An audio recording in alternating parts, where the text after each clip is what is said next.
Have you ever wondered why royalties that you collect from a patent may greatly differ, even though the technological innovation is the same? Well, in today's video, we're going to go into why this happens. Hi, I'm George R. Meyer. I'm a patent attorney and have learned much during my patent journey of about 30 years. With these videos, we hope to share tidbits that we have learned along the way that will help you in your patent practice. Be sure to subscribe to this YouTube channel so that you don't miss any of our videos. Okay, let's take a look at today's topic.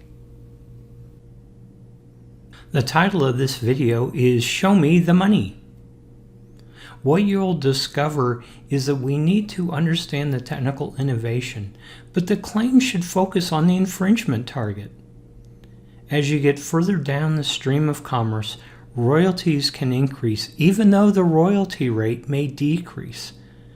Let's assume that you receive a disclosure and the idea is a new equipment configuration. The inventors point out the advantages to the users of the equipment because the inventors are the users. Other than one-time costs, for example engineering time, the unit cost to produce the equipment is unchanged, so it may go up a little bit just to recover the non-reoccurring engineering expenses. And the Chroma patent is an excellent example of this. This is a polysilicon deposition furnace, and this really revolutionized the way polysilicon was deposited. This is a prior art drawing, and you can see that the wafers 9 are laying flat on the sled. Now this deposition furnace operates at a temperature in range of 600 to 650 degrees Celsius, so it's quite hot. So you can't insert the wafers too quickly or remove them too quickly because you may have thermal shock causing the wafers to break. Now what happens is that the feed gases are fed through the bell jar portion of the tube and they exit through the door. So the bell jar portion is toward the right, and you can see one of the gases, number 3, it's silane. Now silane will go into the furnace and will decompose into silicon. As it does, it will deposit silicon not only on the wafers but also on the wall of the quartz tube and the door. Now that region 11 is the main deposition zone. So the deposition will occur from the right-hand arrow of 11 the entire way to the door. Well, as you keep depositing more and more silicon, especially, maybe not the first lot of wafers, but when you start doing the third, fourth, the fifth lot, you're now continuing to deposit more and more polysilicon on the walls of the tube and on the door. Well, what happens is when it gets thick enough, particles will start shedding and fall onto the wafers as they are removed. So what's the change here? Well, we did two things. The wafers are standing up and the gas flow is reversed.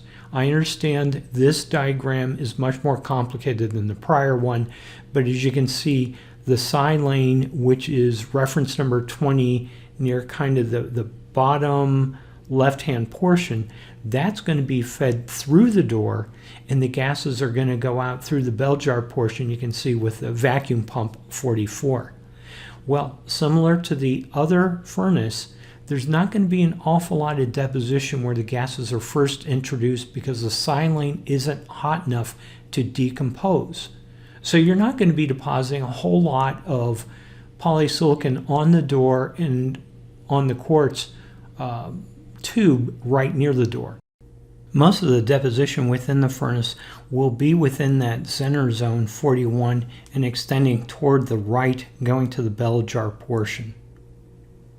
But again, notice the wafers are standing up, and now you're not depositing a whole lot of stuff that's going to flake off near the door end. Well, we're taught to focus on the inventor's discovery. And if you do this, your emphasis will be on the equipment claims because the differences are in the equipment, not the process claims. The process claims will be present, but will be slightly modified copies of the equipment claims. Remember, we have very tight budgets, and I know a lot of law firms that are now touting that we have a much more efficient model. Well, they're doing that because they don't vary the scope of the independent claims much. Okay, let's take a look at the commercial side, because this is going to really change things. The applicant is a widget manufacturer that uses the equipment. Okay, in our example, it would be an integrated circuit manufacturer, a wafer fabricator, if you want to call them that. They're actually depositing polysilicon on semiconductor wafers. Now, an equipment manufacturer is a vendor of the widget fabricator. So this is going to be somebody selling equipment to your client, but they make the equipment. They don't use it. The direct competitors of the applicant are other users of the equipment. If the equipment manufacturer, this is the vendor, is licensed, its customers will be licensed either explicitly or implicitly, and there is Federal Circuit case law on that. Each polysilicon deposition furnace system costs $1 million. We'll assume there's a 7.5% royalty rate, which is going to provide a one-time payment of $75,000 for each unit. So this is a good amount of money. The equipment unit can produce $50 million in product each year.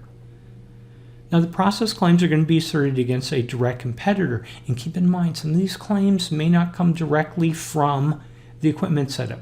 For example, you could put a throughput through the equipment. You could put a particle gain.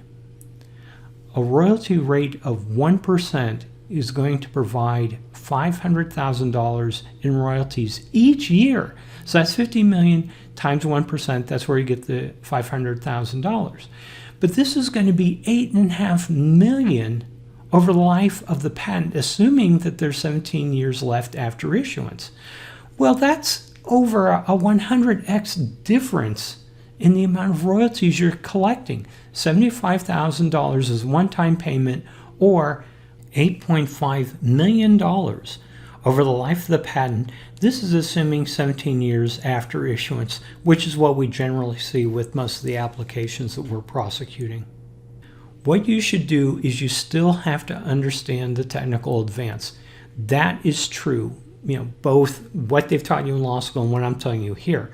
What I will tell you is also inquire into all of the technical advantages that the users will see. Focus on the infringement target, and that's usually going to be a direct competitor of the client. In this example, the process claims would be the focus. And this has two advantages. You can go directly after a competitor of your client rather than its vendor.